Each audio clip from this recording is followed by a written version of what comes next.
Ассаламу алейкум, достор, кадырман көрүүчүлөр.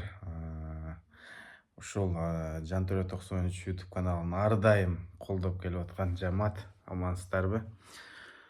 Мына бүгүн улакта болдук. Бир күндө кошуна айылда улак болуп калды. Ошол өрөөндөгү Ноокен, Базар Коргон кайсыл жактан келген балбандар экиге бөлүнүп бүгүн улак чабышты. Улак бөдө кырсыксыз, таза, сонун, ширин өттү. Биринчи часттан чыгарып койдук биринчи бөлүгүн. Буюрса азыр экинчи бөлүгүнө киришем. Ошол достор, айта кетчү сөз, мына 19 күнү дагы чоң аламан улак бар. Ошо Шамал сай жакта. 20 күнү Рахманжанда бар, чоң улак бул дагы. 2 машинасы бар, токулу аты бар. Тойдун ээси өзү 100 000 сом акчалай койгон. Дагы достору, туугандары, тага журту, кудалары болуп дагы да көбөйөт. Буюрса өзүбүз ошол жерде болобуз, ошол жерде турабыз.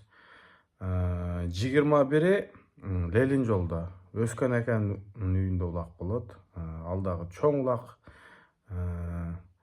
Ошол боюнча ноябрдын 3-ү, 2-3-ү Нурбек балбан атасына улдарына аш берет экен.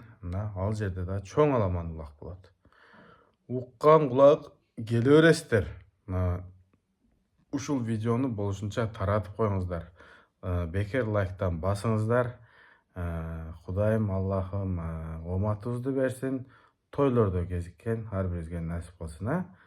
Ушу жакшы аттарыңарды таптап, күнү түнү жанынан кабар алып, көзүн карап, суутун алып, ушул улактарга даярдай бериңиздер. Ошол достор, силердин баарыңарды күтөбүз. Келиңиздер, чабыңыздар, ойноңуздар бул жашоодо. Жакшы ойноп, күлүп, жашап, бири-бирибизди сыйлашып, кадырлашып өтөлү. Ассаламу алейкум, рахматуллах ва баракатух.